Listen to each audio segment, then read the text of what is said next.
Oh, good. I'm working on a second one. We did two. Wait, Oh, on Wednesday we on did. Wednesday, the one that I messed up the time, and it was Oh, that you did. It was oh, like good. I'm different working questions, but the on a questions were good. second.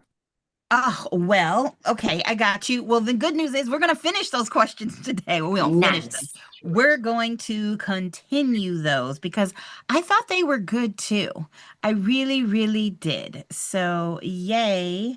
And it looks like I've got everything here. Let's see. Okay. It is officially 3 o'clock. Yay. So we are going to get started. And as you said, Miss Dina, I'm so glad that you liked the questions, and that we're going to continue them. So here we go. Hey, You all, Candace. I went and watched your one on Sunday, and I didn't even realize you guys had one Sunday. It was good. oh, I loved all the questions on thank it. you. The one that I did that was pre-recorded. Yes, yes, Ah, it yes. was So that's the one awesome. I thought Dean was talking about, and I'm putting up a second one.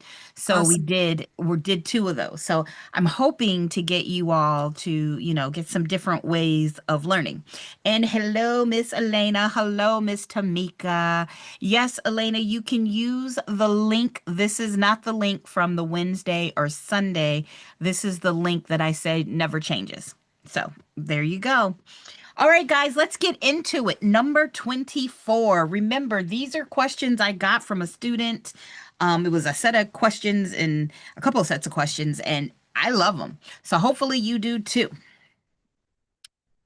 So while the doctrine of caveat emptor still exists in most states, many are requiring that the seller make written disclosure of latent defects within a Bye, property. Candice. Hello, Miss Elena. Within a property and to disclose the known problems. The best assurance for the agent to avoid charges of misrepresentation about the property is to recommend what? Now, I want to make sure first that everybody knows what latent means. Everybody is familiar when they say the word latent defects. We know what that means. And just in case you don't, for anybody who's watching, that means hidden.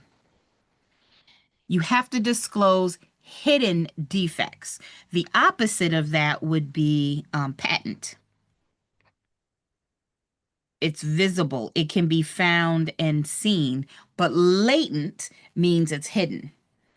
So, the best assurance for the agent to avoid charges of misrepresentation about the property is to recommend an engineer's report issued by a relative of the seller. Okay, absolutely not. We are not doing anything from the relative of the seller.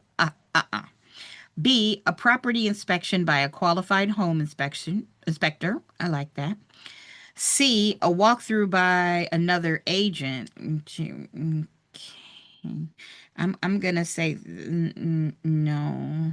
And then you got D, an inspection by the buyer. I mean, the whole point is that you're supposed to be telling the buyer what's going on. So I'm gonna say our best answer here is B. What do you all think? I Me agree. too, B. B. I think so too. I think it's B. Yay. All right, number 25.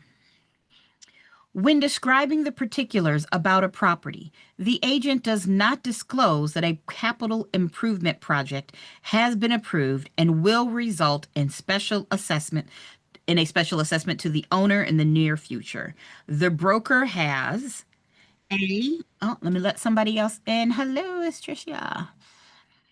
The broker has acted in accordance with the duties of a fiduciary. B, hey Trix, I see you on YouTube. B, refrain from disclosing anything which would weaken the principal's bargaining position. C, committed a prod, a prod. I don't even know what a prod is, but how about we go with fraud? Committed a fraud. Or D, prevented future legal problems for the seller client. Anybody got anything that you can dismiss automatically? I'm A. gonna, yeah, I was gonna say I'm gonna get rid of A. I think that we can all say you are not acting as a fiduciary in that scenario. So the brokers refrain from disclosing anything which would weaken the bargain's position. No, because I would call this a material Candice, fact. I think it's a C. It's the broker committed a fraud. Yeah, I'm thinking so too, but we like to go through and make sure that, is it D, prevented future legal, oh no, I think you just caused some future legal problems. So yes, C is our right answer. I love it. Yay. And so if you're watching via YouTube, I know there's a little bit of a delay, but don't forget you can ask me questions at any time. Number 26. The task of the appraiser is to A, establish market price, B, guess the final contract price. I mean, I guess he could guess at it. Fine. C, let's just go ahead and eliminate that one. It made me giggle. C, estimate market value. Or D, evaluate property for tax purposes. Now, I think it's C. you think it's C. All right. This, I know it's not D, but what do we call that? What do we call the type of value that is used for taxes? Assessed. Assess. Assessed special- value. special That's assessment? right. Well, it's assessed value is taxes. So we know it's not D. And can anybody tell me the difference between market value and market price? What somebody's willing Well, to pay for well, what it's worth. I think Okay. the market price is the selling price, the price that the house is selling, and the market value it's like just the opinion of the it's like the appraiser. Yes, the market price is what it actually sells for, and the market value is what that appraiser is looking at, it's their opinion, right? Just because the appraiser said you're going to get, I think this house is worth $350,000 doesn't mean that you're actually going to get $350,000. It just depends. So I think, and in fact, not even I think, I know our answer is C, market value. And that's what I'm talking about, knowing the difference between price and value. Those little details can make all of the difference. Oh, very good, Trisha. It is C. All right, number 27. Chris Salvano is the broker hired to sell Aaron Miller's house. Chris shows the house to the Martins, who want to make an offer on it. At this point, what duty does Chris legally owe to the Martins? So I like to look at questions like this and kind of reword them. Chris is the listing agent. He's showing the house to the Martins. The Martins want to make an offer on it. What does he legally owe? At this point, assuming nothing, what duty does Chris legally owe the Martins? Well, the question, I guess, becomes is, did they create agency? Not yet. Not yet. So, And I think it's a customer, and it's like fairness and honesty. yeah, so we know the Martins right now are just customers. So you owe them the ministerial duties. And I love, hey, so nice to see you here in the Zoom, or well, actually you're on the YouTube. But the ministerial duties, I always think of fairness, honesty, and disclosure of material facts. So if you can answer that question in your head, hey, this is a customer, I only owe them fairness, honesty, disclosure of material facts, we can now go through and see which of those fit. So we don't owe them A, confidentiality. That's a no. Fairness and honesty, I'm liking this one so far. Exclusivity, absolutely not. You didn't sign anything. And not those of a fiduciary, because it is the ministerial duty, because you are the customer, making our answer B, fairness and honesty. Right? Love it. 28. Within the agency agreement is a statement that binds the buyer to paying the broker's fee if Within a stated number of days, the buyer purchases a property that was shown to the buyer during the agency period. This clause is called A, the limited coverage clause, B, the broker protection clause, C, the buyer liability clause, or D, automatic extension clause. I think it's a B. It's a broker protection clause. Yeah, and that is what Tricia is saying as well. B, I like B. I mean, the limited coverage clause, no, we've never heard this. No, and it's B. Because most sales agency agreements won't allow an automatic extension. Maybe depending on your state, there might be a be okay in broker property management, but that's about it. All right. 29. In a real estate transaction, a broker does not affirmatively represent either the buyer or the seller as an agent. He is acting as what? It's a transaction broker. Okay. Does everybody agree with that? Go ahead. You can put it in the chat if you want. We going with A here? Yep. Caroline said A, transactional broker. Yeah, I'm liking that too. Why? Because dual agent means you would be representing both. So it can't be that. A non-representing dual agent, once again, you can't be the dual agent, or a legal real estate licensee. And no, that's not going to be it. But remember, this is only some states. Not all states offer transactional brokerage. I kind of like the idea of transactional brokerage, but me. It's just me. All right, number 30. A life estate is a type of leasehold estate, is limited into duration to lifetime of its owner, cannot pass to future owners, or is an estate in land. I mean, I think it's B. Yeah. I think it's B, but also I'm thinking about C. Cannot. Well, so Yeah. it cannot pass to future owners. It cannot pass to the, I kind of want to say cannot pass to the owner's heirs. Like, I think if that would make it a true statement. If we changed it, this would be true. But the way it's written right now, that's not the answer. I know B sounds good because it's limited in duration to lifetime of its owner. We know it's not A because of which word in A?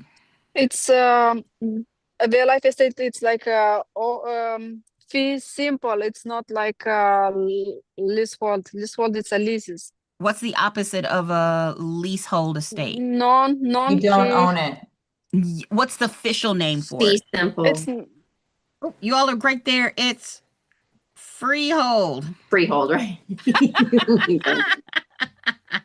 Did we You're just going between?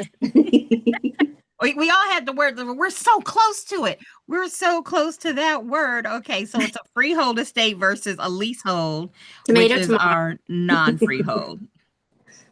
Right?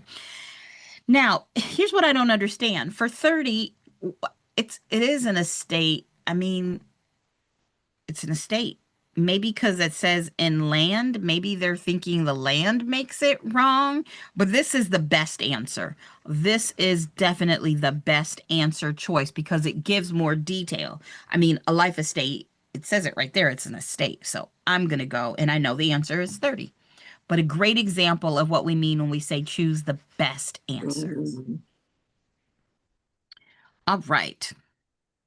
Tenancy by the entirety differs from other forms of co-ownership in that what?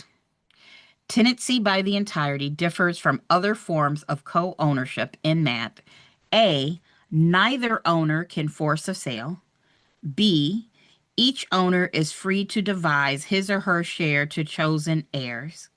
C, shares may be acquired at different times. Or D, the property must be a principal residence. I don't like I this. think it's B. Okay, we got one person that's saying B, and I think that was that you, Cam? No, I Oh. didn't say it yet. Oh, so well, somebody said they didn't like this question. Oh, And that was Dina. I yeah, said. hey, Dina. Oh, that's okay. You don't have to. You don't have to. You're fine. And just remember, Cam and Dina, if you stay, or basically Dina, if you keep your camera on when you talk, they can see you. Okay. So, I mean, you're welcome to. It does not bother me at all. Say hi. But I just like to make sure everybody knows. And so, Cam, same with you. Your camera is on now, but if you don't want to be seen by the public, make sure you turn it off. All right. So we got one person for B, but Dina, you said you don't like this question. And I will say, Yeah. while I was reading it, I found it was awkward. And I found myself going, I think this is asking us which of these is true, which is what it's doing. It's saying one of these answers is true, and three of these are false. false. So if we they're can kind of married. narrow it down, it's worded really weird, right? Like it doesn't say which one is true. We had to kind of figure it out. So we Okay, got, I go ahead. yeah, I think the C it's not right because it's a tenancy by entirety and must be marriage. They're married, yeah. Mm-hmm. You So got it to has be to be married. something with how you would deal with a partnership being married, right? Mhm, So mhm. even if you don't know all of the details, because this one definitely is a tricky question. Yeah, it is. It is. So we know that it's not C, right? Yeah. B does look good. B does look good. Okay, we got another B here. Let's see. What do we think about D? The property must be a principal residence. That's not true. No. And That's the not true. yay also it's not true. Neither thinking owner B. consents. I think it's B too. And guess what, guys? It is B. Okay. Each owner is free to devise his or her share to chosen heirs. Wait a minute. Wait a minute. Tenancy differs in other forms of tenancy. Isn't that backwards? Wait, let me think about what I'm saying here. No. We're thinking of it backwards, guys. We're thinking of it backwards. So I can see why. Let me say this. It is true. One is true. And three are false. But tenants by the entirety, you aren't allowed to devise your own interest. Do you see what I'm saying? Mm-hmm. That's what can't happen. What we're trying to say here is in a tenancy by the entirety, neither owner can force a sale. When you are a tenant by the entirety, one person can't say, I wanted to sell, and now you have to. So A is true. Okay. It But is when you worded weird. can't you give in a will though, I can give, oh no, you can't give the house half the house away. You can't give half the house away because usually tenancy by the entirety comes with that right of what? Survivorship. Survivorship. Survivorship, which means The same time, the same title, the same position, the well, same interest. well, that would be joint tenancy. You have Yeah, to, I well, know. that's true too, but it's that idea if somebody dies, it's going to their heirs. So you can't do that. You can't Right. give device, remember, means to give a real property through a will. You can't do that because of the right of survivorship. What the right of survivorship says, when they died, it belongs solely to the other person. To another owner. So B would technically be tenants in common, right? Yes, that would be tenant. Yeah. That's what's confusing too. Like, I try to break it down by the three, even though I know for sure tenants by entirety is you're married. So then I go, if I don't understand, like if I don't know, I don't right off the bat know that the correct answer. That's how you've taught us to do one true and three false. Mhm. That's how I have to go and this doesn't make sense or this is absolutely not right. Yeah. It's like a different way of looking at the question, even though you know the material. It is. I'm telling you, it is weird. So yes, Trisha, it is A. A is our answer. Yeah. It's not this, it's not this, it's not that. And it is. It's confusing. Y'all, it says, hey, Amani. Amani saying hi online there. But yeah, that one's weird. It was worded weird. I don't know why it's worded weird, but it felt weird, doesn't it? It's makes you kind of so. All right, 32. To determine an encroachment, the purchaser should obtain a title search, title insurance, a survey, a current opinion from an attorney. A. I think it's a title search, but still thinking about the survey. I think it's a title search. You need Or a to survey? If search. it's a survey or a encroachment, wouldn't it be a survey? Yeah, Mhm. I think it's a It- survey. It is C, a A survey. Because Oh. remember, an encroachment, if this is A and that's B, let's say you have a pool. The only way you can see that B's pool is encroaching onto A is to get that survey. The Register of Deeds, if you did a title search, would have, liens, but an encroachment isn't a lien. It's not filed somewhere, it just is. Does that kind of make sense? Yeah. Yay. Cool. All right. 33. The seller of a house built before 1978 is required by law to furnish the buyer with is it a good faith estimate of settlement cost, B, a lead paint information booklet, C, a reduction certificate, or D, proof of flood insurance? It's a B.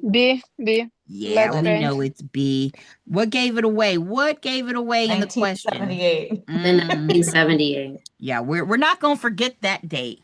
I'm not ever gonna Amani, forget you that. passed your state exam. That's awesome. What? Good job, good job. Good job, good job. G-double-O-D-J-O-B. Good job, good job. And you get my favorite. My money don't jiggle jiggle, it folds. I like to see you wiggle wiggle, for sure. I love that for you, Amani. That is awesome. I am so proud of you. I can't wait to play that song for everybody. Yay! I love when you all pass. It just makes me happy. So if there's anything you need now, even now that you finished your classes, you can always reach out to me. I'm just so proud of you. Yay! Congratulations. Oh, So happy for you. no, I can't wait to do it for all y'all. And Elena, one of these days you're gonna go ahead and make an appointment because I know you're ready. I did on 15th September. Okay. All right. We're all behind you on this one. We know that you're gonna pass. Thank you so Oh. much for support. Oh, that was a problem. I'm just proud of y'all. Okay. Let's see. 34. 34. This is a kind of like a random, either you know it or you don't. So a corporation holds title in the name of its A, charter, B, board of directors, C, shareholders, or D, creditors. I C, think it's a C. Board of C, Directors. shareholder. No, so What actually, about C? no, it's Shareholders? actually A. And let me Okay. explain why. This is not one that we usually talk about in class. Well, creditors, no. The board of directors, well, let me say this. The shareholders will be people who own stocks. If you own stock, the corporation doesn't own land in your name. Does everybody see what I'm saying? Like if Apple owns property, I'm not a co-owner, but I am a shareholder. Right. Right? So it's not C. And the same with the board of directors. It's not that if I'm on the board, I hold title in my name. The charter is what you use to get started and to make all the rules. That's an R of the corporation. Remember, corporations are like individuals where we have a social security number, they have an employer identification number. So the charter, I mean, it can't be the other ones. So charter is the answer. But again, I think this is one of those things that this is almost like a 7% concept. Now you got a 7% chance. I mean, if I saw it on the test, I'd be like, oh, surprise. Okay. I guess we're going there then. Fine. So I wouldn't even get worried about that one. Let's see. As the buyer's agent, your client is a person from China who is moving to the United States to run a Chinese import business. You only show them properties where it's obvious that the majority of residents are of Chinese ancestry. Have you violated any fair housing laws? Okay, y'all tell me. You know the answer to this one. Yes. What are we doing? Because It's steering. yep, steering. that is steering. We already know that's the answer. I mean, guys, we know that steering, redlining, and what's the other one that has to do with sellers? Blockbusting. Blockbusting. Blockbusting. You know you have 100% chance of seeing one of those words on your exam. That's 100% word. Did you not It see was. It was for sure. Mhm. So, 36. The duties of the property manager include all of the following except. Rut-row, we got that except going on. So that means 3 of these are going to be true and 1 of these is going to be false. So is it true or false that a property manager needs to maintain the property while preserving finances? It's true. That's true. I agree. And I think we're wrong. It's like C because it's not for buyers. I don't Okay. know. Yeah, that's a good thought there. Marketing for a constant tenant base. I think that's true. And I see what you mean by buyers. Yeah, we're property management. We shouldn't have to do buyers. And then, yeah, you do have to prepare the operating budget. In fact, the operating budget is where we get what number that we need to find value in the income approach. The NOI. The NOI. Good job. Good job. And everybody's comfortable with finding the NOI, I'm hoping. Yeah. Remember, with NOI, we don't include the debt service or the principal and interest payments. Ooh. A lender has agreed to provide a loan on the following terms. 90% LTV for the first $50,000 of appraised value, 95% LTV on the second $50,000 of appraised value, and 97% of the remaining amount. If the property appraised for $140,000, how much would the lender's loan be? Okay, can I be honest with y'all? If I get to the exam and I have this question, I swear to you, I'm going to be like, oh no.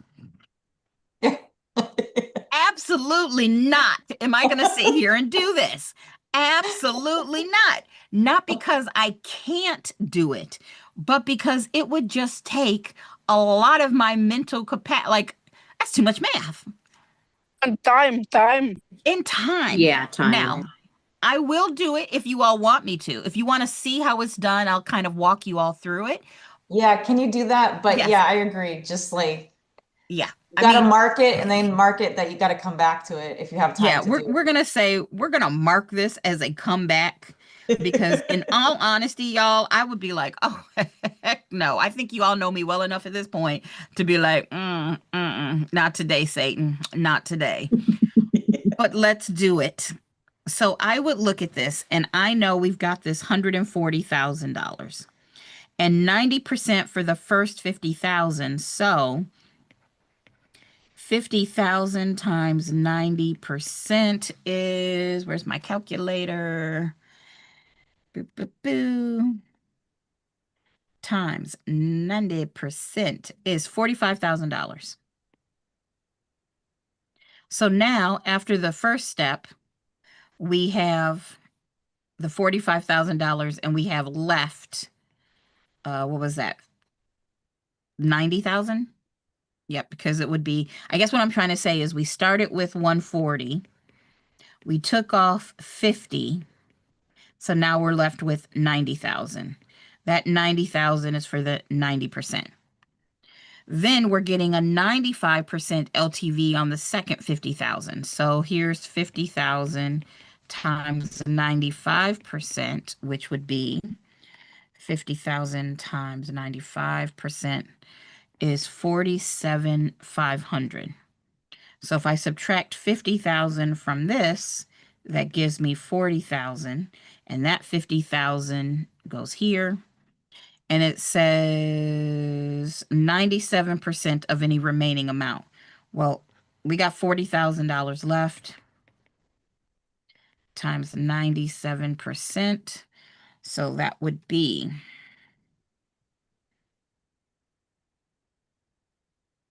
38.8. So I'm going to add all these together and I'm going to get 131,300. Boom. Now, I think it's definitely one of those problems where when you look at it, you're like, oh, there's so many numbers. It's not that the concept is hard, but again, I don't love math. I mean, I love teaching math, oddly enough, but I don't love math. And so the idea of having to sit there and do all those numbers does not sound like fun to me. I would totally save it, mark this bad boy for last. But having said that, do we make sense why we did it that way? Any questions on the math part? It is time consuming, right? It's just time consuming. Me. But not too hard. I don't think you would probably get 3 different levels. If you got a math problem like this, you probably have like 2 of them, not usually 3, but hey, if you can do it, and if you're, I want you to be able to do it because, we pass the test by 1 or 2 points sometimes. Candice, I think it was only one problem with the LTV, but more it was 4 problems of discount points. You remember a lot of problems on discount points. And remember, I know that you're going to have discount points. It's one of those, like discount points is one of those 100% things. But just knowing how to do the math, I probably need to plan a math day for everybody. Tricia, you said you've been failing for 5 to 10 points. That is usually when people, unless you can say it's the math that's killing you. Okay, so I need to spend a math day. Let me look at my calendar after Labor Day and I will do a math day. I will do a math recording and invite everybody. So next week, I will let you know what day it's going to be math. All right. 38. If a person dies, leaving no will and no natural heirs, his or her property passes to B. To the state. Yeah. To the state. Nope, it's E. The answer is E. It passes to Candace. Woo! Okay, but since that's not actually the answer, I know you all we know it's the state. And what is this called? In A state. sheet. A sheet. Oh, S a sheet, yeah. sheet. Well, yes, and you're not wrong. If you die with no will, that's dying With In the state. intestate. There we Yeah. go. And just because I think it's good, that's one of our 4 powers of government. What are the other 3? It's police power, Police power. eminent domain, taxation, and a sheet. Yeah. You got it. Candice, but I have a question about something gets passed to state and something gets passed to county. Can you explain about that? Something gets passed to the state and something gets passed to Yes. the county? Yes. I'm not familiar with that. Did you I see? think something like personal property or something is going to county and real property is going to state. I That might be remember it. state specific. Email me what you remember from wherever you saw the question, and I will see if I can find an answer. I know I'm not familiar with something that always goes to the county, but I'll do some research for you. Yes, I got a question and I get wrong because something is going to county and something is going to state. Yeah, I'm not familiar with it, but I'll try to find it. All right. I'm looking at 42 like we're going to skip that one. There's like a lot. I'm looking at all those numbers. And guys, I'm like, I know it's probably not hard. I'm just like, ugh. And for that reason, I'm glad that the test only shows one problem at a time when you're on screen, because I'm already like, ugh, 42. All right. Skip. We don't like it. So many numbers. Sue Addison owns an apartment building that was constructed in 1965. According to federal law, which of the following must be attached to leases Sue prepares for prospective tenants? Is it A, a report of the building's radon level, B, a lead-based paint disclosure statement, C, an illustration of the building's location relative to electromagnetic fields, EMFs, or D, any known instances of groundwater contamination in the building's water supply? I think it's a B because it was constructed prior 1965, and for sure you need a lead based paint disclosure. Yep, because we know it was before 1978. Okay, there we go. 1978. We know we need that. Is everybody, and I know this is the answer, but let's just go through everything else. Everybody's feeling good about radon? I mean, I don't want you to feel good about radon. Yes. But Yeah. you know, if it's 4.0 picocuries per liter of air, then that's when the EPA says you should remediate by putting in that ventilation system. EMFs, I don't know of any federal law talking about EMFs, but it's what's given off by, like, when you see people with those electrical towers or large wires in their yard. Strangely enough, that's also how we find ghosts. In this, it's this provocate like cancer about electromagnetic. Yep. So some people will say, some studies say it causes cancer. Some studies will say it's perfectly fine. It's one of those things where if I was buying a house and there was a tower, most areas like the electric company, if you've got something like that, will come and give you a reading. And if I were buying a piece of property with one of those towers or those lines, I would do personal research, but I don't know of anything federally that would require you to do this. And it's affect the value or not? Now, The house. it's not necessarily always going to affect the value, but those towers aren't pretty and people get scared of them. So I think if you were my buyer, if any of you were my buyer and you were thinking about buying this property and you've done the research and you're like, I'm not scared of any EMFs. I got Ghostbusters. It's cool. I would probably tell you that even if it is safe, people tend to think it's not as pretty, or they tend to think, oh, it's not safe. And so you may have a harder time getting somebody else to buy it. So where other houses in the neighborhood, maybe they were on the market for a month, your house might be on the market for 3 months because you're going to have to find another buyer who feels the same way, that you're okay with it. Does that make sense to everybody? Yeah. All right. Ooh, okay. A property is sold for $75,600 in cash. Must be nice. What are we trying to do here? If transfer taxes, which is also known as revenue stamps or excise tax, are $55, 55 cents per 300 of value, how much transfer taxes due?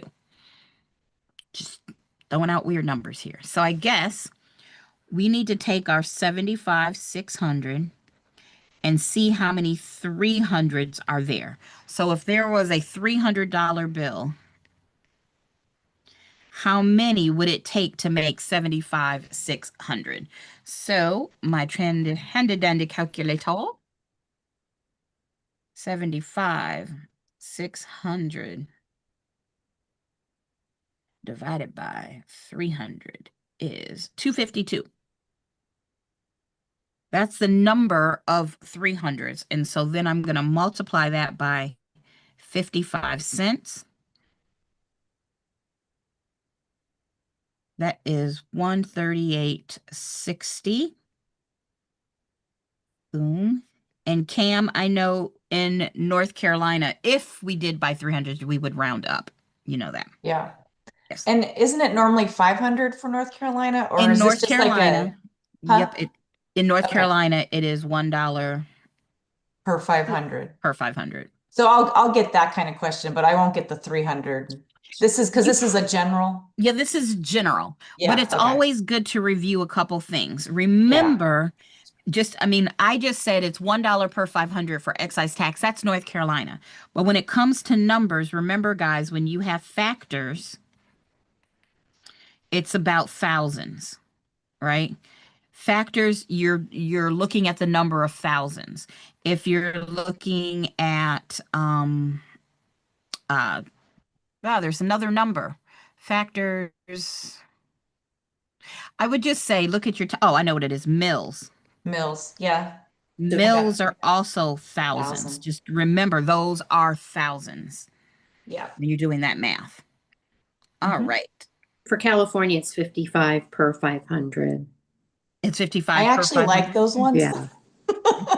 Please let me have a Illinois, couple of those. yes, please, Candice. We like, and also Illinois, it's like 500 per 50 cents.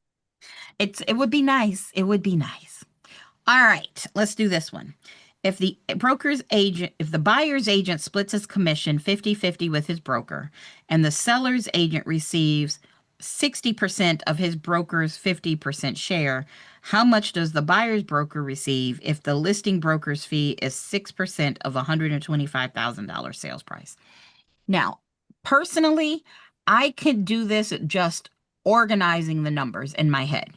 But what I would encourage all of you to do is to make the commission tree, because you know that there's going to be a sales price, right? Mhm. And that sales price is going to have some rate of commission, which is going to give you a dollar amount. And then once you get that dollar amount, what you're going to do is say, well, some part of it goes to the listing and some percentage goes to the selling, I'll call it the buyer side. And that's going to be some percentage, and that's going to be some percentage. And then that, whatever this number is going to be split to the agents.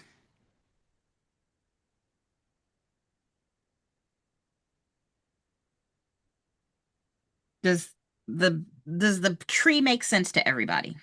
Yes. Cool. So now let's use a different color to fill it in. So the sales price is $125. Mhm.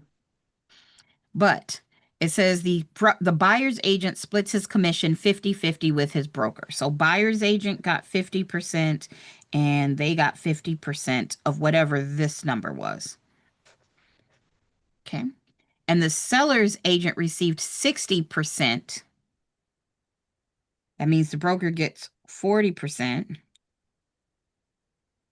of his broker's 50% share, which means they split this 50-50. How much does the buyer's broker receive? So we're looking for this one. How much does the buyer's broker receive if the listing broker's fee is 6% of 125? So let's see. I'm going to take the 125 multiplied by 6%. And what I get is 125 times 6%, 7,500. Mhm. Now that 7,500 gets split in two. So I'm going to divide by 2 or multiply it by 0.5. And that gives me 3750 over here, 3750 over here. Now it's asking me about the buyer side. So I know this buyer side, they're getting 50% of this 50, you know what I'm trying to say. Right, let's see. How much does the buyer's broker receive? So then that's going to be 50% of that divided by 2. That's 1875. See? Yep. Everybody cool with that one? Mhm. Yeah. Yep. Yay. Candice, when we're gonna do math, can we do more commission and transfer tax? Well, this is already set, but when we do the math, yes, we can do more commission problems. Yes, we definitely can when I do it. I refuse. It's Friday before a holiday. I refuse to do 42. We'll come back to it. Like, this math. Ugh. But let's see Okay. what would it be? Jerry Wright, the owner of a commercial building, estimates the depreciation of the physical plant at $15,000, the furniture and fixtures at $8,000, the machinery at $75,000. If he's in the 40%, yeah, okay, yeah, we're not doing that. I don't know of any state, and y'all put this in the chat if people are watching this later. What state? Has anybody seen questions like this on your salesperson exam? or provisional broker. If it's a broker only state, your first broker's like, has anybody? Like sometimes I see these and these, people write these questions. I'm like, but who tests on that? I don't even know. All right, 43. A residential property was built 75 years ago. 2 of the 5 bedrooms. Do y'all realize 75 years ago was 1950? Like, I don't know if that sounds far or close. Like 1950, Not Seems too far. far off for me. I'm like, that means in the 80s, that's like thinking when I was in my, teenage years, in the 80s, it would be like thinking about things in the early 1900s. It just seems weird. I don't know. Yeah. It's just time is weird. Time is Yep. one I thing. agree, Yeah, Candace. yeah, it's just weird. Okay. So it was built 75 years ago. 2 of the 5 bedrooms have no closets. The basement floor is unpaved, and the original slate roof needs repair. Okay, I really got to think that this question was written like 30 years ago. Because what kind of property 75 years ago in the 50s didn't have closets? But okay, I'm beside the point. To the appraiser, the most important consideration is, so if we got a 75-year-old property that doesn't have as many closets, the basement floor is unpaved, and the original slate roof needs repair. What would be most important? The sales price of a nearby similar property. B, how much it would cost to finish the basement floor. C, how the bedrooms could be reconfigured to provide some storage. Or D, the life expectancy of the roof. This is a good one. I think it's gonna be, I don't know, C, but it was also D. Well, But this one, I think it's like functional or physical. well, here's the thing, guys. I would say that it is A, but let me explain why. Okay. How much it would cost to finish the basement floor? Well, who cares what it would cost? Who cares what it would cost? Because remember, when an appraiser is doing an appraisal, they look at its current highest and best use. We don't care what you might do. What is it going to take now? Like, what does it have now? So we don't care about future. That's not B. How the bedrooms could be reconfigured. Again, you'd have to reconfigure. What you might do to reconfigure has nothing to do with what it's worth today. And the life expectancy of the roof, again, unless the roof is completely gone, that it doesn't matter. It's got a roof. It's got a roof. So I'm going to go with, and I know that the answer is A. Good job, Trisha. Good job. Good job. Good job. All right, we'll do 44, and then I've got a 4 o'clock where I am. So we'll make this our last one, but it's a holiday weekend, A. B, while I'm doing this problem, I want y'all to think about what day would be better if I did a math, like a Friday afternoon, a Sunday afternoon, an evening. Just email me, and in case somebody doesn't have my email, even people in the future watching, is Candace Ellis@gmail.com, and give me some ideas of when would be good. And just so everybody knows, today is 8/29/25. So just shoot me an email and say, what days are better if I do a math one? All right, which of the following statements is true of a tenancy in common? We kind of talked about this earlier. A, when one of the tenants dies, his interest is spread among the survivors. Well, that would be the right of survivorship. And do we get the right of survivorship with tenancy in common? No, it's No. joint tenancy. B, unless another form of ownership is described in the deed, the co-owners who are not spouses of each other are presumed to be tenants in common. That's a long way to say that unless people are spouses, you're presumed to be tenants in common. I like that one. Excuse me. C, the sale of one of the interests will end the tenancy in common. No, No, I don't think no. nope. The new owner is just another tenant in common. Not A, it's not C. Destruction of the property terminates the co-ownership. No, y'all just have a vacant piece of land. No. So it's our B. answer is B. Yay! Yay, yay, yay. Our answer is B. All right. So, just shoot me an email, everybody. First, have an amazing Labor Day. Be safe. Don't blow up You your hands with some too. last minute fireworks. Thank you. You too. If you all are enjoying this, bring friends. And if you're watching on YouTube, there's a little bit delay. You know, you can join me in the Zoom room. I love being able to talk back and forth with you all. Bring friends, tell people, and yeah, we're going to work on some math. Anything else I can help y'all with? Can this link can we use next time or not? Yes. So the link that you all have now is the one that will always be for Wednesdays and Fridays. When I do the math one, it'll be a different link. So when I do recordings that aren't live, I'll let those people have a different link. Thank you so much. Thank you. No Yeah, problem. thank I'll you. see everybody next Alrighty, thank Wednesday. Have you. fun. Have a Bye, good you weekend. too. Bye. Bye. Happy holiday.